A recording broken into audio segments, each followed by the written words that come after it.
Hello everyone and welcome back to the Belgian Beer Brothers channel. Cedric here in Antwerp with yet another brew review, and today we are going back to the strong and dark. Today we are having a Barista Chocolate Quad by Kasteelbier, or better known as Castle Brewery van Honsebrouck, the ones from Kasteelbier of course.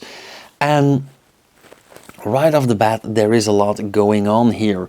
Why? Let's start with the name. The Barista Chocolate Quad, and they do emphasize Belgian ale by Castile, meaning this is a pinnacle of marketing here. And don't get me wrong, I have nothing against that. But first off, they have their logo 1, 2, 3 times, and I mean the barista logo, 3 times on this bottle, once on the bottle cap, once in small, and once all over the label, of course. What's in the name? Well, it is barista and chocolate, very international, very nice in English, of course. Barista as in a coffee maker. We all have this one barista in our friends group. And then Chocolate Quad. This beer has been around for a while, and there was this time that quads were very popular, mainly in the Dutch craft beer scene, for example. Now these guys are in West Flanders, which is near the French border, the other side of Belgium. But they did incorporate the two buzzwords for this beer into the name, the barista, coffee, and chocolate, as in chocolate. Now, why the quad? They call it a quadruple because it is 11% strong, 11% ABV. But on the website and in the literature, they themselves actually say this is a strong dark ale in the realms of porters and stouts, with a dry finish and a nice coffee and chocolate flavor with a lot of toffee. So I am very curious what we will find. Now, unfortunately, they also say drink in the right glass on their website. I don't have the right glass, so I'm going with the classic Kasteelbier glass. And of course, they call it Kasteelbier because, well, they're in a castle and they make beer, so castle beer. Okay. There we go, my trusty bottle opener. Let's check this out. Oh no, I forgot one thing. Ingredients: water, malted barley, sugar, hops, and aromas. Meaning, the aromas is a very, very broad concept. This could be essence or extracts or synthetic flavoring or just roasted coffee beans. We'll never know. Beautiful branded bottle cap. I'm gonna make a fine fridge magnet someday, and I should put my cap glass back on display. But I'm not quite sure what I want to do with this studio space in the near future, so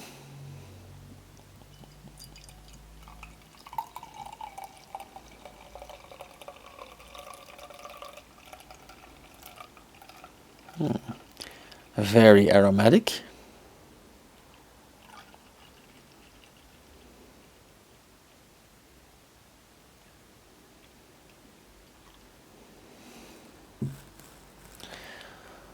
First glance, very, very dark. I would say black because it doesn't let any light through, but on the other hand, when looking close enough, it is actually a dark brown, a murky, muddy, deep dark brown. Not reddish, not really black, but very, very deep dark brown.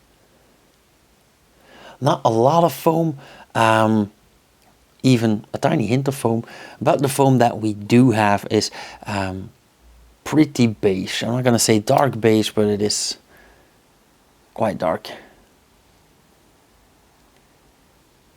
Also very aromatic.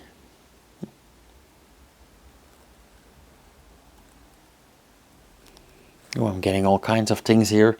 Very boozy, a lot of alcohol, a tiny hint of carbon dioxide, but not a lot.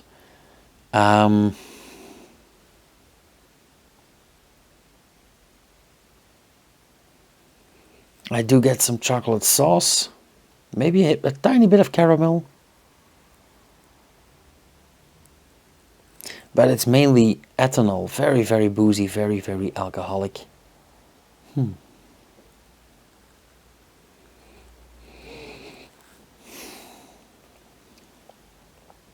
Okay, let's see what our taste buds have to say.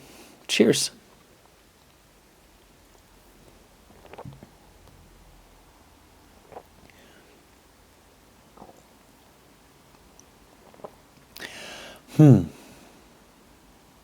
Okay. Going on the aroma, I was a bit afraid of this because it's really alcoholic, really boozy. But flavor-wise, first thing that I get is it's a bit thinner than I expected. I expected this to be thicker, mainly because they added sugar. But no. Nice roasted malt, sweet, a bit sugary. But I do get a lot of chocolate, and I do get the idea that they used chocolate essence or aroma, or either way, not necessarily natural flavoring, because I do get this weird synthetic bi flavor. I also get a bunch of coffee here, but mainly very boozy.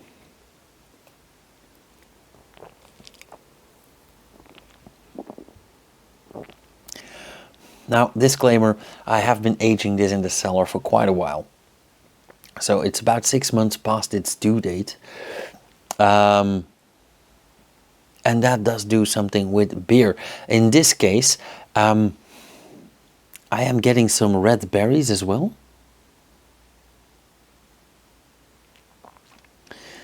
A tiny hint of acidity. Reminds me of the Straffe Hendrik by the Halve Man in Bruges. They're practically neighbors.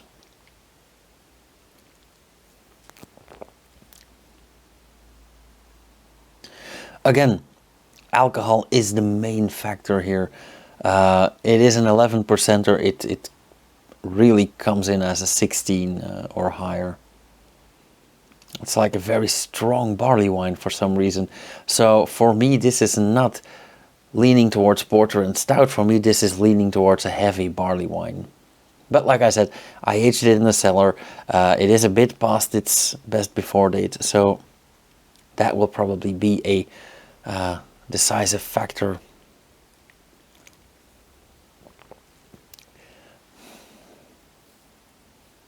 The after flavor is nice. Yeah.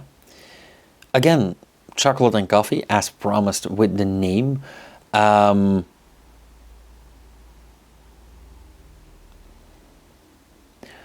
Less boozy, less alcoholic in the after flavor. Of course, ethanol is very volatile, so that disappears quite quickly. And in the after flavor, all that's left is a mellow, softer version of this. So it's more like a milky coffee. It's a chocolate latte. But yeah, still enough alcohol. Okay. Not my cup of tea. So I think I'm gonna give this an even 3. It's definitely not the worst thing I've ever had. It is most definitely not the best thing I've ever had, which coincidentally, one of the best things I've ever had was also from Van Honsebrouck. It was the Trignac. Google that shit. It's delicious, but hell expensive. So yeah, an even 3. This is not my thing. I love a good quad, but I think this is a bit synthetic, a bit much, and I think this mainly caters to craft beer tourists. So I think that Van Honsebrouck actually wanted to hop on the bandwagon with this one instead of staying with the things they already know and master, because they do have really qualitative beers. Yeah. Okay. Through this, that all being said, thank you guys so much for watching.